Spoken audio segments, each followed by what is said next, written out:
ETC-ARWP, the All Real Wrestling Podcast. I'm your host, Eric Novak of the Wrestling Republic, and today we have a special guest. He is formerly known as All Heart, now known as Graveheart, Blake Christian. How are you guys? Man, it's great to have you on the show. We got a lot to talk about. Your schedule is insane. The talent that you've been versing and have upcoming, it's a huge thing. Let's just dive in quickly to your past. Let's dive into why you wanted to become a pro wrestler.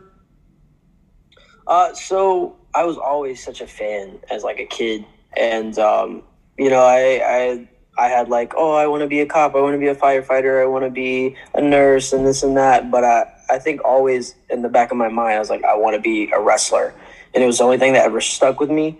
So I went to college. I was in nursing school. And, I said, this isn't for me. So I dropped out of nursing school and started becoming a pro wrestler. And here I am now. So, yeah, just always been a fan and always wanted to do this. So that's awesome. And tell me what lesson you picked up on the way, now becoming a very big name from before, just starting down.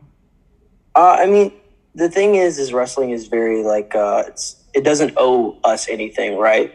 It's its own entity.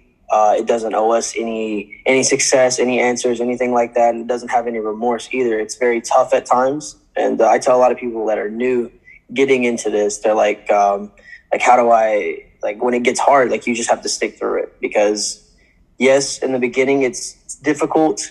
But once it picks up, man, it takes off. And you just have to keep going with it. So the best thing I learned was just to stick with it no matter what. What was one of your hardest decisions to make in wrestling? What was an obstacle that got in your way that you overcame? So I was my third year in nursing school, and this is when I really started to take off, and I was traveling a lot more, and things were just super hard to do nursing school and to do all this traveling. I was getting no sleep. I was getting no study time. So I think the most difficult choice was to just say, screw it, and drop out of nursing school and pursue wrestling fully with no other distractions. And I haven't regretted that decision, but it was a hard decision to make at the time. All right. But so this is college, right? We're talking about college because nursing school is after your so did you get your bachelor's degree? No. So the school I went to was a 4-year school. Mm-hmm. So your first year, you do all your prereqs, which is algebra, foreign language, this, that, yada, yada. Yeah. And once you do that, nursing school is a very competitive field in college because there's only so many spots that they can fill. So you have to have the best grades or the highest GPA or whatever, and you get accepted. So when you do nursing school, you do 1 year, maybe 2 years of prereqs, depending on if you get accepted or not. Once you get accepted, you then do, I believe, I could be wrong, 3 or 2. I think it's just 2 years. Mm-hmm. 2 years, and then you have your BSN. As long as you went to school for 4 years, the 2 years of doing nursing school is your BSN. All right, wow. And, you have to have really good grades to get into nursing school, so school must have been simple for you? For others? I wouldn't say that. Nursing school is a very hard deal. It's a lot of studying. You're testing every week. Outside of nursing school, just regular school. Was that ever challenging? Or was that just going simple? No, the regular schooling was pretty easy. Mm-hmm. Honestly, it was just when I got into nursing school, it's a lot more. Got it. All right. Well, let's talk more about the wrestling. That's why you're here. So I found you out at a very late time. I found you out back when COVID was a thing, back when there was no wrestling to really watch that much, or good wrestling. GCW and all these other independent promotions would give out the best that they can without fans. You and Alex Zayne were two of big names that were just coming in the draw. It's crazy to say that now when you're already a main star wrestler, and only 2 years since then. But talk to me about that. Talk to me about how COVID changed a little bit of your life. I think it gave you a bigger spotlight in the ring. I don't know if you can agree to disagree on that, but talk to me about COVID. Talk to me about what you were feeling at the hardest point of everyone's life. So I think when COVID was coming around, I was really starting to build momentum and take off. there was actually an unannounced match at the time where it was going to be me, Zayne, and Will Ospreay in a three-way at spring break. Mm-hmm. And when that kind of got taken away, I was kind of like, like that was my chance or my moment to really step out, because then I was still upcoming. Not a lot of people knew me, but they didn't fully know me like they know me now. And so when that happened, I just kind of I knew I had, when wrestling came back, I knew I had to do something to kind of build that momentum. And I think, we did the Acid Cup, and the Acid Cup was really good. I had a bum ankle back then, though.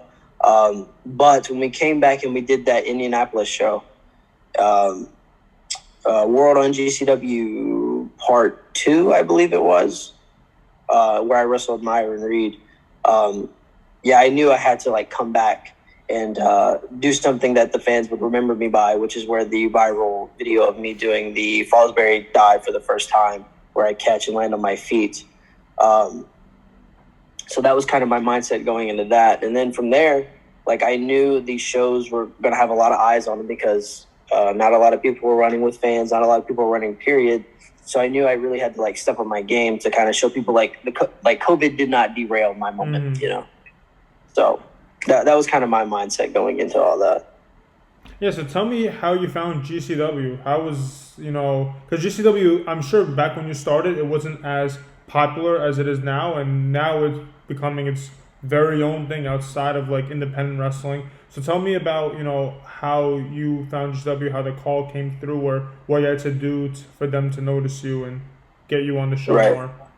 So, when I first started, GCW was very small, but I knew about them the year that I debuted. It's where they did the big show in New York. I think it was Joey Janela lost in New York or something like that. And I knew about them then. I made a highlight video of myself doing a bunch of wild stuff. And Marco Stunt's like, yo, Brett Lauderdale wants to book you for GCW in Nashville. And from there, I wrestled KTB. And from there, everything just kind of took off. I was now being booked on all the GCW shows. I was getting booked a lot of other places. And GCW always have a special place in my heart for that, for sure. Because, without them, I probably would have still, maybe I'd be successful, but I wouldn't be as successful as I am now. From the moment that they booked me for Nashville, that's kind of when everything just kind of took off for me. And how has the increase of your experience gone with GCW? How can you, because your next match with Jon Moxley, who's GCW World Champ, that's insane, because we're just talking about how you just got the call and now you're literally getting that main event match, and you've been main eventing GCW shows. So tell me about how, your time with them has grown and when you've noticed it. When did you notice that it started to get more serious, and it's you have to watch what you do, the other shows, you have to be careful not to get hurt, because right now you're taking bookings, but you have a huge match coming up, and obviously that's one of your big goals and mindset. So tell me about that. So at first, I was doing a bunch of scrambles and stuff like that, but I knew once Brett was going to put me in the ring with Ospreay, I knew that was he trusted me in a spot like that, to have a match like that on a show like that. And then obviously COVID hit, yada, yada. And then from there, Brett continued to book me in bigger singles matches. Obviously the match with Leo Rush, I got ACH, I got all that. And then I signed to WWE in February of 2021. I signed there. But even before then, Brett was giving me the spot with Leo still, giving me the spot with Ricky Shane Page, who was the world champ at that time. So he was still trusting me with those spots. But when I came back from WWE, he really pushed stuff into me. So with the Gresham match, Suzuki match, Biv, the Hammerstein match. I think it was building the trust from him to put me in those spotlights and show that I could put on a good match at a show whatever it was. So the Hammerstein, for instance, I just came back from WWE, and he was willing to give me a singles match on the Hammerstein Ballroom, which not a lot of people got. So I was very grateful for that. So I think it was just building the trust with him that I could go out in that spotlight. Just to give like people an understanding of who Brett Lauderdale is, can you explain to us a little bit of like the character that he is? You know, because he's the main guy for GCW. He's the guy who helped build it and create it. So what can you really say about him? The guy, I have no idea anything about him. So if you can give like a little bit of a mindset of. Yeah, so Brett's the guy. He's the one who runs, operates, books, writes GCW. Very smart businessman as far as that goes. Always treated me right. And like if he's passionate about anything, it's GCW. He very much puts his life into GCW. You go into his house, he's got GCW posters everywhere. He's got an office set up right in front of the TV where he watches the GCW pay-per-views back. And he's constantly talking to me about ideas about GCW and other people about ideas with GCW. So I mean, he literally eats, sleeps, and breathes GCW. So he's a very passionate guy about it, especially Game Changer Wrestling. That's awesome. And JCW, is that also his thing, or that's not? Yeah, so JCW is also GCW. A little bit of history. I mean, I don't know too much about it, but GCW once was JCW, Jersey Championship Wrestling, and then when Brett obviously had a idea to transform it into something bigger than just Jersey. So that's when it turned into Game Changer, and they kind of left JCW behind. But he opened up all these other promotions, like LA Fights is the West Coast version of JCW, and JCW is obviously over here on the East Coast in Jersey. So he's got a lot of that's just him constantly expanding like the GCW market. I kind of refer to it as like GCW's NXT. You know, it's like the area, like for example, Titus Alexander was on there for a minute on LA Fights, and then now he's doing bigger GCW shows on the West Coast, and then eventually that'll transform to coming to the East Coast and the Midwest. Same thing with Cole Radrick. He started with GCW, but he was still doing JCW, but now he's traveling to the West Coast to do GCW stuff like that. It's just it's kind of a place where Brett sees like, okay, like he kind of like prepares them for what GCW is and stuff like that. That's really cool. That's awesome that he's got so many, projects and he's working on all that. That's really cool. And yeah, GCW, it definitely blew everyone's mind because like I said, when COVID was like a really big deal, wrestling on TV was pretty bad without fans, but GCW managed to do these outside shows and like just managed to like get a few people, like obviously COVID safety and everything, but they actually gave shows and it was actually like really good shows and they gave you guys really good showcases. Right. And there's a lot we got to talk about. You brought up NXT, brought up WWE, you brought up Will Ospreay, and let's talk about Will Ospreay for a second because that is a match that I've been wanting for a long time. You've been foreshadowing it. You've been hitting the hidden blade a lot. You've been basically asking for the match without actually calling out the name. And Warrior Wrestling, had their match with you, Trey Miguel, and Ospreay. That was a triple threat. And everyone wanted that singles match, and we finally got it. So let's talk about from the beginning. Let's talk about when you found out you were going to face Ospreay in that triple threat match.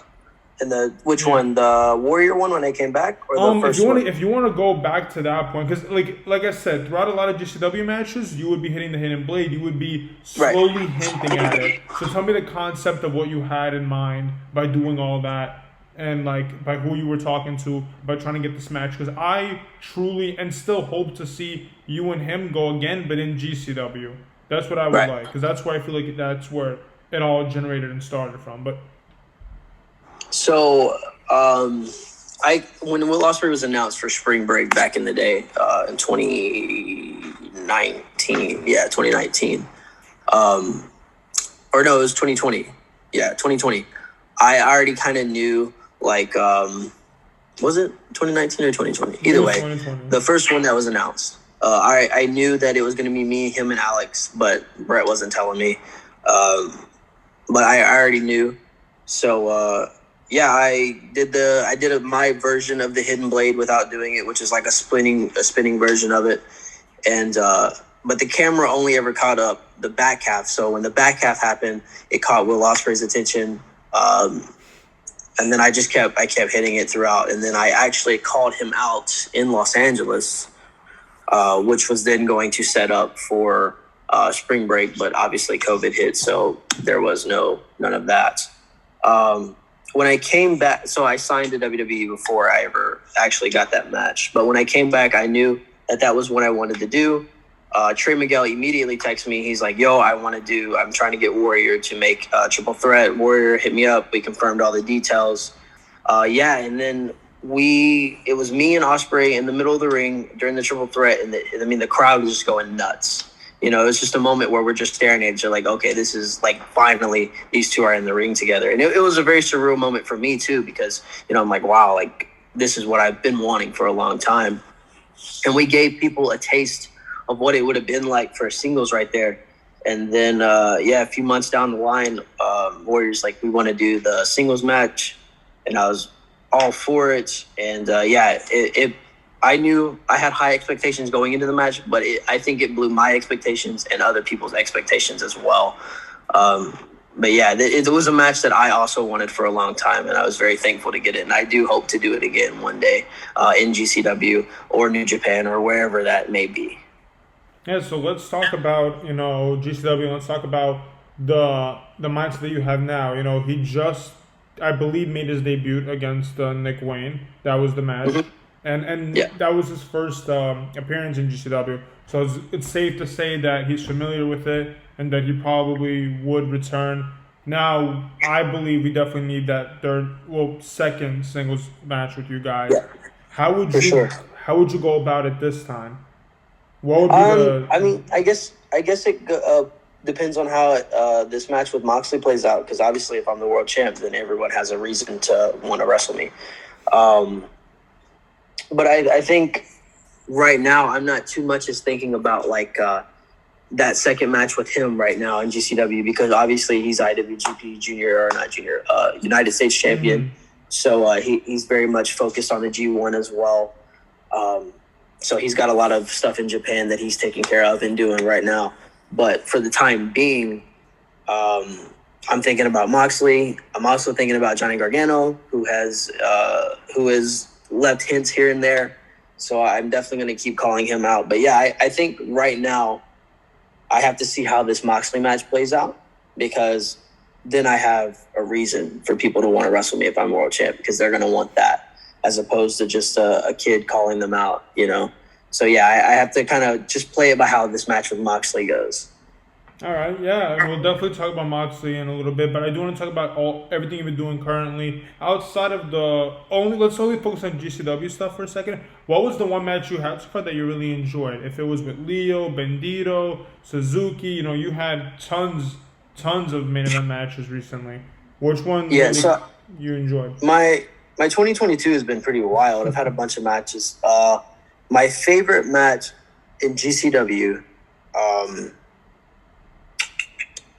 I don't know. I've had a lot of good ones. I really enjoyed my match with Leo at the Hammerstein.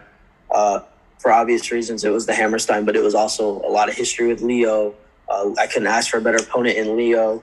I really enjoyed wrestling Jonathan Gresham. The energy in the center stage building was just electric for that one. I also really enjoyed my Nick Wayne match I had with him in LA. And my recent one with Gringo in St. Louis. Yeah, I don't know if I have a favorite, because I've had a lot of good ones, and they keep taking the step up, and I keep doing something new that I liked in this one that I like better than that one, but I still like this one that I did better than this one. I don't know.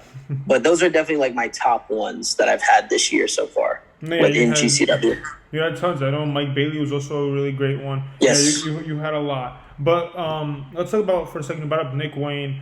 It's really cool because, like I said, I started watching you like 2 years ago when you were just a new kid coming up, and now you're not. Now you're a veteran in the business, and now you got someone like Nick Wayne, Jordan Oliver. Those are now like the young kids in the game.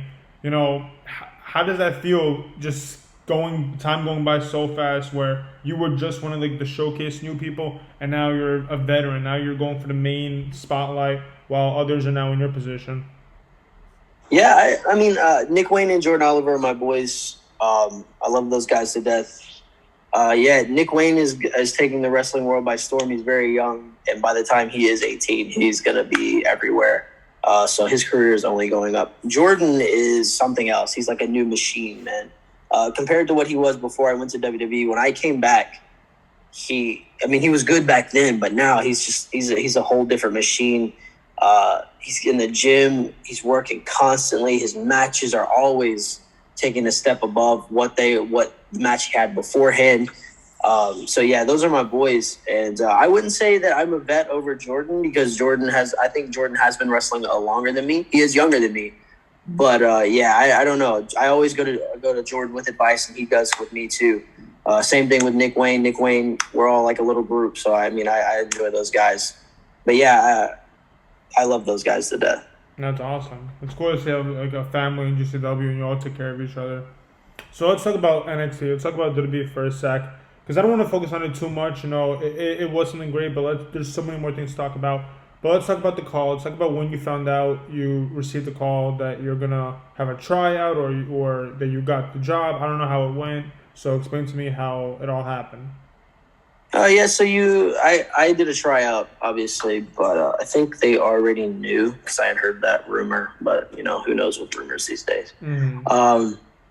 But yeah, I did the tryout, and then I got a call about a week later saying, hey, we want to sign you.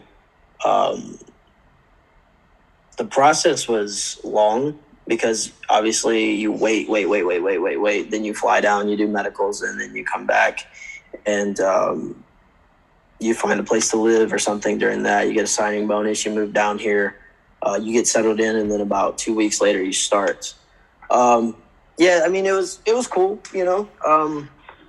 I wouldn't say it was like. It was a life-changing moment, but getting the call was kind of like, oh, okay, I gotta try out. Cool. Getting a call, you're getting hired. Great.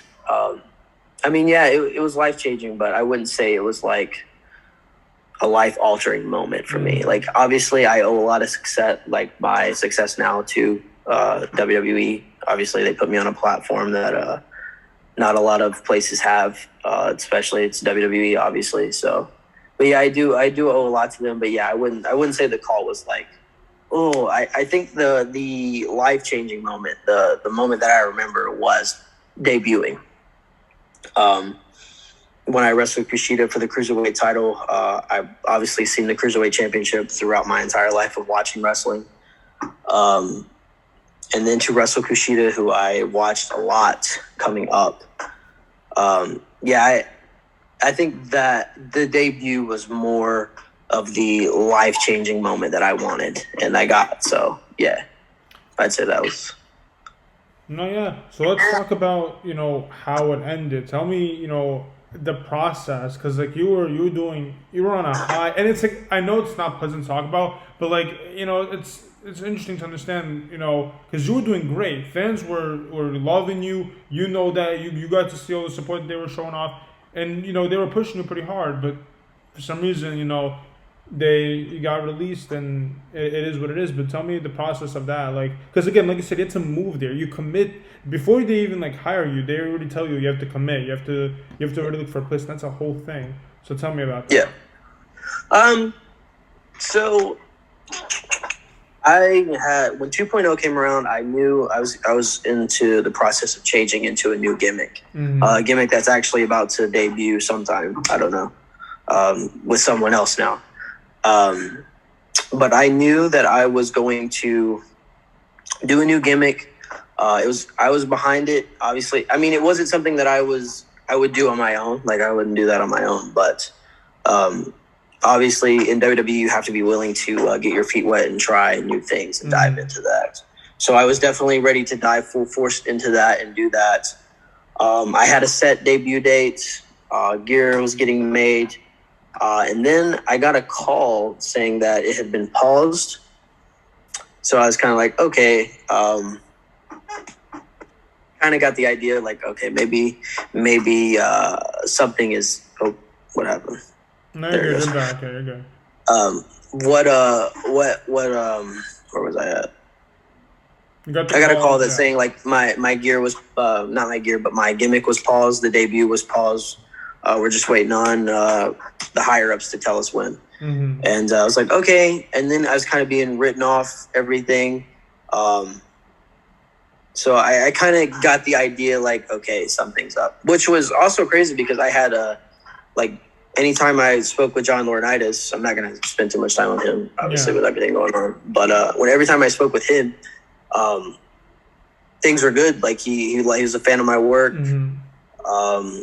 So yeah, but yeah, I don't know. It's very random up there, and you never know. Like, things are constantly changing. It's a constantly moving machine. Yeah, so I mean, I don't know.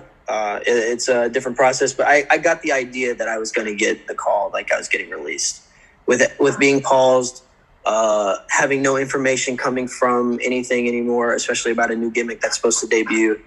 So yeah, I mean, I had no hard feelings. I know the name of the game. I knew the name of the game when I signed that contract. So I mean, yeah, it wasn't like it sucked, but it's whatever. I knew what I was signing up for. The only thing that's so confusing is that wasn't originally like the name of the game. Before, people would go there and they would stay there. Now all of a sudden it's like you expect to be released at one point, which is insane. But let's talk about quick, like, what was your favorite match? You said your debut was obviously emotional and important, but what else that you really enjoyed and that you really gave your all at, and that you could take away from being there? My favorite match was with Kushida, for sure. It was when I was in the breakout tournament. The breakout tournament was kind of headed towards 2.0 as it was. So really, doing the match with Kushida was the black and gold match that I wanted. Mm-hmm. That you see a lot on the takeovers and stuff like that. That was the one that I was able to showcase everything. I got praise from Triple H, from Shawn Michaels, Kushida, Kyle O'Reilly. I got all that. And yeah, that was by far my favorite moment in WWE, for sure. And let's talk about this 2.0. I know you get this question a lot, but I definitely want to see maybe your answer change the time. Would you have fit with the 2.0 idea that they had? Because obviously everyone wanted to go to the black and gold. When it was black and gold, it was true wrestling, and it was just a very different atmosphere than what it is now, where your gimmick doesn't stay for too long and they'll change it. But would you have fit in 2.0? Would you have been happy with 2.0? I mean, probably. I mean, the gimmick that they had for me was pretty cool. It had a pretty good storyline. I was excited to see where it goes, etc. Seemed like it was going to be a fun thing to do. I mean, I don't know. I think that's a very a question for a very wide range of answers. I'm good at the wrestling part. But I didn't go to WWE to learn how to wrestle. I already knew that. I went to WWE to learn how to take it to the next level, like take a gimmick and take it somewhere else. But yeah, I mean, I don't know. Maybe it's all about when the machine gets behind you, and WWE is a massive machine. And once it's behind you, you're making money, you're getting merch, you're on TV, you're doing this, it's all about getting the machine behind you. Once you get the machine behind you, you're golden. But yeah, I mean, maybe not. I don't know. Now, this is the final question with the WWE-related stuff. I wanted to ask, because I want to get an independent wrestler's mindset, someone who actually worked hard to become wrestling and become a wrestler and do all that. Nowadays, and I believe they've commented on it, where WWE is more interested in building their own wrestlers, where they like to take athletes, non-wrestling backgrounds, and make them into wrestlers. There will be the occasional independent wrestler that they'll sign, but how do you feel about someone like you? You're hungry, you want to feed your family, you want to eat, but the biggest company is saying, everyone that worked hard, everyone that's going from all the way down to up, we're not really interested in you guys. We're interested in taking our own football players, soccer players, a track team, and building them into athletes. What's your idea on that? I mean, again, WWE is constantly changing. Sometimes they want athletes, sometimes they want independent wrestlers, sometimes they want athletes again, sometimes they don't want old guys, sometimes they do want old guys. It's constantly changing. And yeah, I mean, it's okay. If those, my biggest thing is I want those athletes to love it like I do. Mm-hmm. And I think that, like, for example, the Creeds on NXT right now, every time I spoke with them, they're always talking about wrestling. They love wrestling. And that's what makes me happy, because that they're succeeding, because they come from amateur wrestling, not WWE or like independent wrestling, but they love it just the same. They watch independent wrestling, they watch WWE, and they love it just the same. So as long as those athletes love it, then it doesn't bother me, because I want people to succeed. I want people to eat. If this is your dream, I want you to succeed. But I want you to love it, because I love it, and that's why I work hard. It's not about just a paycheck. It's not about just money to me, you know? So, I mean, as long as they love it, great. But, I mean, there are people that just want the money, and that's fine, you know? Whatever floats your boat. We all want money. We all want to eat. We all want this and that.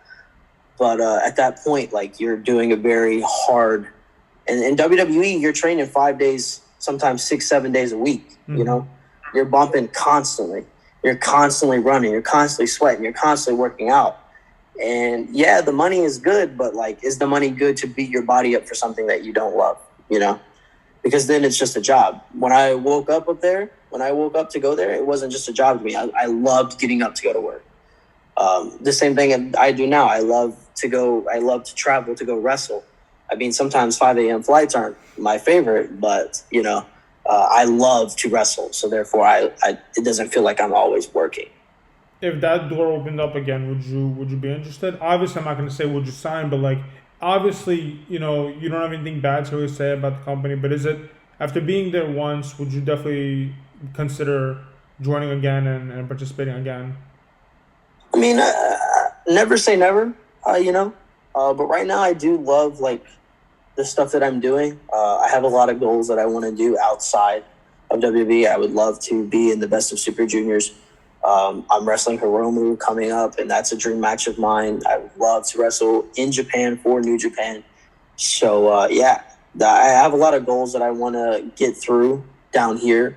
But, I mean, yeah, you never say never, you know? So, I mean, it just depends on the conversation and the phone call, you know?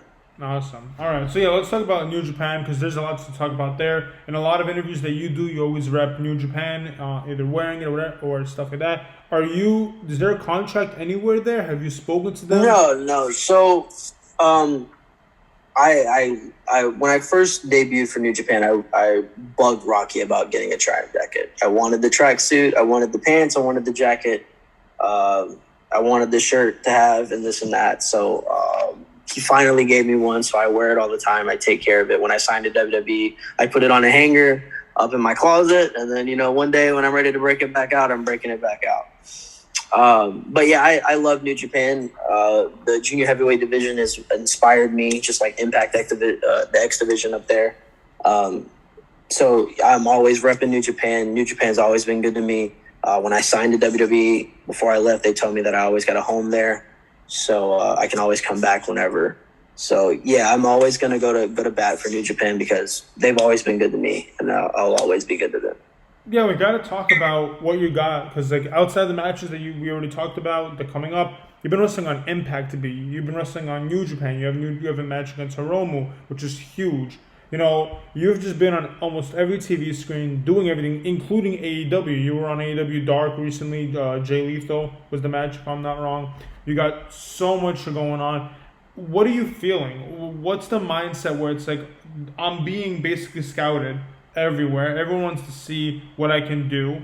Like, they don't know already, but everyone wants to test me. What will it be when contracts come in? Because when people realize, obviously you're someone that they should start signing, when will the negotiation, when will the mindset of like, would I want to go to Japan? Would I want to sign with AEW, Impact? What's the best place for you at the moment that you think you'd fit in perfectly, or that you're more interested in going towards? I don't know, man. I think that's a question that I have to answer when those times come, because obviously I don't know what's going to be offered. And like I said, it's not about money to me. I just want to wrestle. Yeah. And I want to have damn good matches, And but yeah, I mean, like, I do have bills to pay at the end of the day. I'm not a child. I'm a grown-ass man who lives on his own in an apartment in expensive ass Florida with a dog. And so I do have bills to pay, so I have to think about that. But again, like, it's not about money to me. I want to wrestle. So wherever I know that I'm going to get that in the best possible matches and time to go out there and put on those matches, that'll all be answered, like, obviously. So when whoever offers a contract, they'll tell you what they want, what they're expecting, this, that, yada, yada. Yeah, so I mean, yeah, just that'll come a time when so I know that in New Japan I will definitely have amazing matches, you know. I have amazing matches now when I'm not signed. Same thing with AEW, same thing with Impact. So I mean, I don't know. I think it's a question that I have to answer when that time comes around. I have to see, like, what's on the table, what's the future hold, this, that, yada, yada. Yeah, I don't know. I can't answer that one. I completely understand, and you know, as long as you're getting the matches because it's true, you're getting huge matches. Jay Lethal, Hiromu, you got Kenny King recently. Like, it's huge matches with legends that you're getting in the ring with, which is great. That's awesome to see.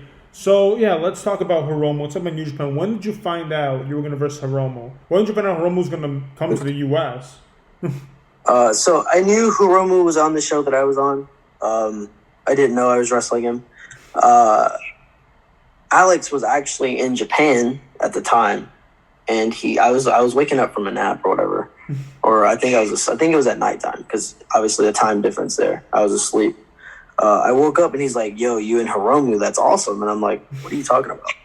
And he's like, "Oh, I thought," because I was looking on Twitter. I was like, "I don't see anything on Twitter." And he's like, "Oh, I thought they told you." And I'm like, nah. So he actually found out before me, and he kind of just spilled the beans to me. So I was pretty stoked, and I was waiting for like 3 days. I found out 3 days before they announced it, but I was just waiting for it to pop out so I could finally talk about it. Yeah, it's a big deal to me. Obviously, Hiromu is a guy who the junior heavyweight division is built on, as well as Will Ospreay was when he was in it. So yeah, that's a big deal to me. When the match was announced, Will Ospreay texted me. He's like, "Yo, that's awesome." He's like, "Make sure you got your running shoes on." I was like, I always got them things on, you know.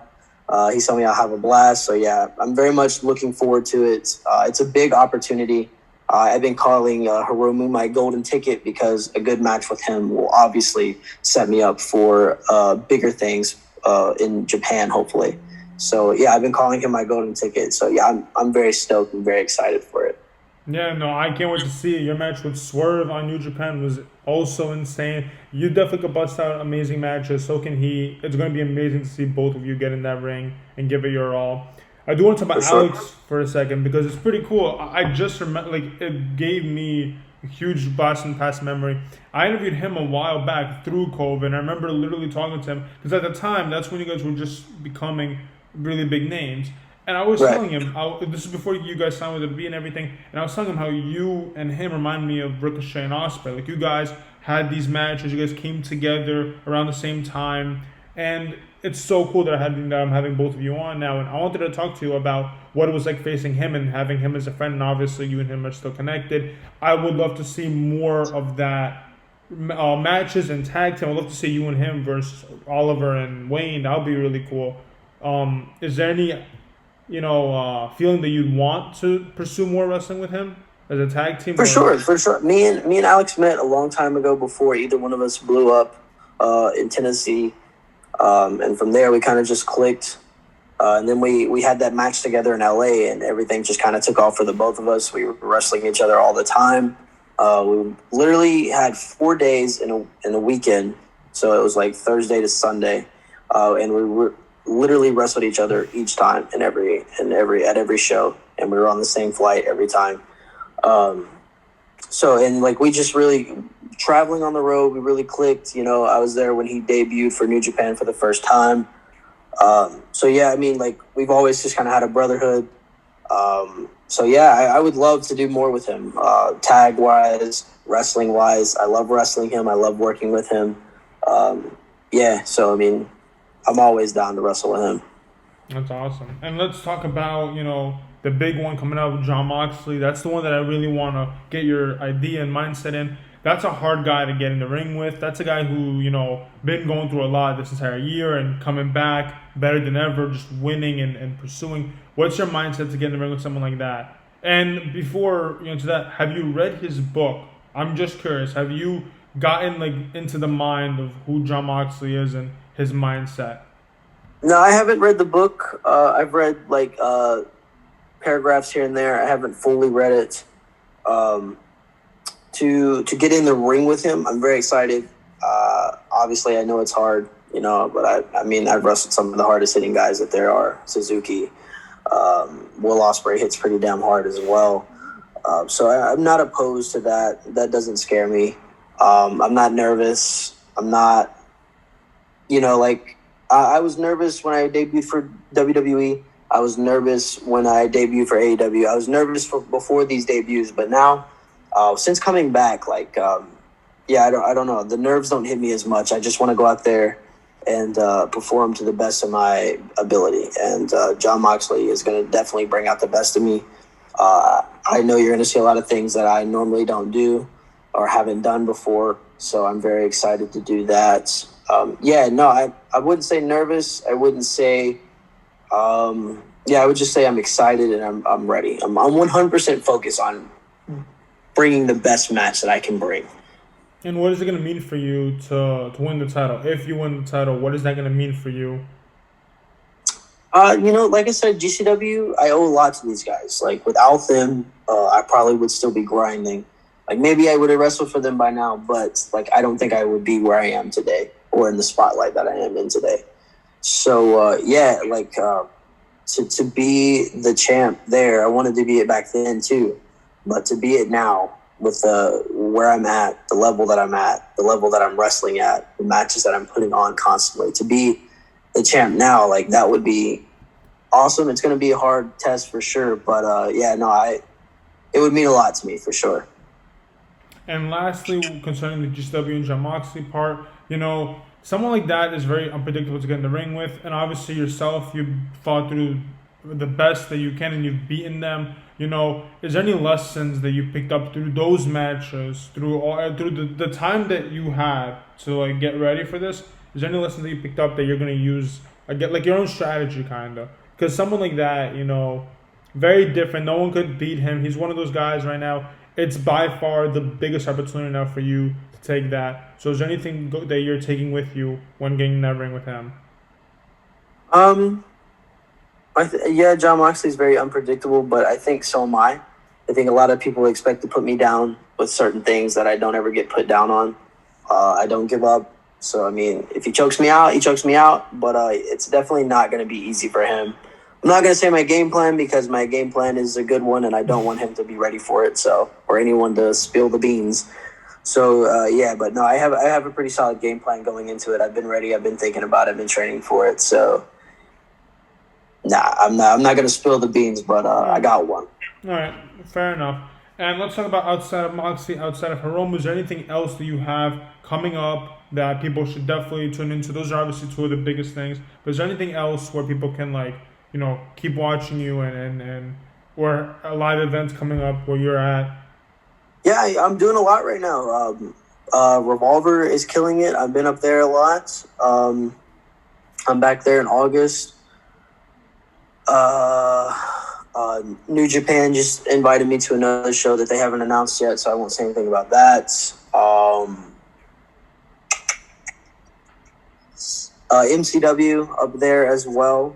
That's also a very good show. I'm going to the UK in September that I'm excited about. It's my debut up there.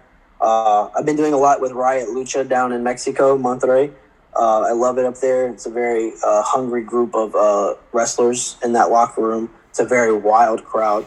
I very much love going up there. You can always see me there when I'm there. That's basically it right now. That's all I have on my calendar right now anyways. I'm sure more as the months progress by will be. But I'm very excited for those, and I can't wait to go into the UK and get across the pond and get those fans that have never seen me live to finally experience that, and me finally experience them as well. Yeah, and I heard, I think today they announced it, where GCW is going to Japan That's the thing I thought I heard in the fall. I Yeah, believe I think they just announced that yesterday. yesterday. Yeah. Yeah, that's gonna be huge. You know, having if you're on that card, going to Japan would be amazing. Getting that side to see you, and they're already familiar with your work. When you Japan, it would be pretty cool to do that. You know, have you gotten? So I do want to bring this up. Best of Super Junior. Were you supposed to be in it 2 years ago before COVID? No. So 2 years ago, I didn't because I didn't debut for New Japan until the pandemic actually hit. Mm-hmm. But I got to do the Super J Cup, and then they did the Super Juniors in Japan, and then this year they did it. They brought back people from all over like it used to be. No, I was never invited. But that doesn't mean that I won't be. You know, No. I didn't have any hard feelings. I wasn't bitter. I was very happy to see the people that did get invited. It only made me more hungry, is what I say. Because obviously I love Alex, I love Ace, I love all those guys that actually got to go and do the thing. But yeah, it just made me more hungry to do what I need to do to get there next year. And if it's not next year, then the year after that. And if it's not the year after that, then it's the year after that. You know. All right. Yeah, true said. And the last thing I want to ask you is, out of everything you've done so far in your career, has there been one match where time stood still to you, where like that's the one that you reflect on, and that's the one that like you could think about no matter where you are, what you're doing, one that you're really proud of, and that proved all your hard work came to be? I would love to understand or know what match that was for you. I got a few. So the first one would be at the Hammerstein. I was just recently released from WWE, and there was a lot of comments online where, there was a lot of good comments like, oh, they shouldn't have done that, or, this or that, blah, blah, blah. But there were a lot of comments that said I didn't fit into the category of being a star. So going into that match at the Hammerstein, which I didn't know I was wrestling Leo till I got there, because obviously Gresham had COVID.